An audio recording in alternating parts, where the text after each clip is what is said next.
Coach, 6-0 against Belmont team. Can you talk about the team performance tonight?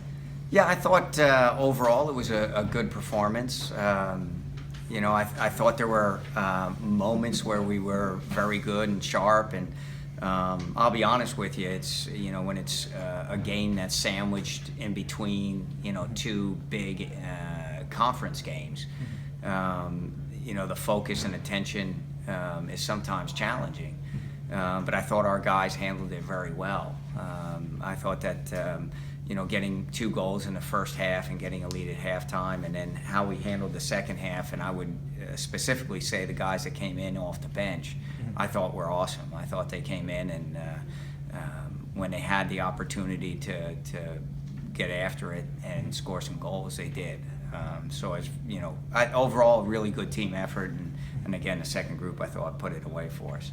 The front four, if you count Jack, were excellent tonight. Your thoughts on the performance, and especially about, and can you talk about Daniel's goal?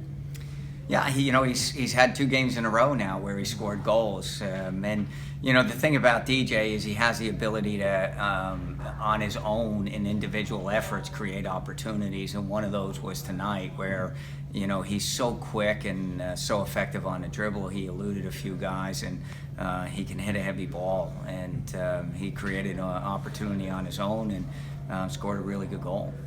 18 players played on your team tonight, and they didn't really seem to skip a beat at all. Can you talk about the depth that you have on your team compared to last year? Yeah, and I think a product of it was the first team wearing on them. The group that started in the first half, and then bringing the subs on that maintained a very high tempo and pretty good quality. And for any team, it's wearing. And I think for tonight, this group, they played an overtime game a couple of nights ago and traveling on the road, and they had a couple of injuries, and I think all of that even wore on them more. And like I said, our guys that came in off the bench, they kind of smelled blood and took advantage of it. You scored 13 goals in the past 3 games. The offense has just been on fire as of late. You get a big win tonight. What does a win like this do to your team's confidence, especially when you have Syracuse on Friday?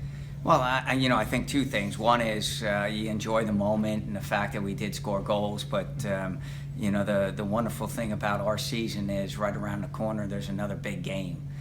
So they can't stay in that too long and enjoy it too long, because we've got to focus on the next one.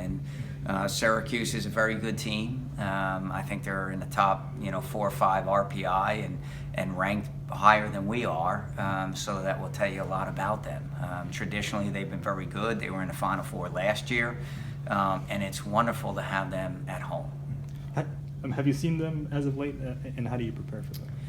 Yeah, I think it's like every ACC game. They have a different personality than some of them. They play in a little bit of a different shape, and the good thing is that we've seen them year in and year out. They're in our division, so we know their system pretty well, and they're usually a pretty talented group. So it's 2 days of recovering from this physically and mentally getting prepared for that. Well, again, congratulations on the victory tonight, Coach. I'm really sure you're going to enjoy it, and we'll hope for a similar result on Friday. Yeah, awesome. Thank you. Thank you.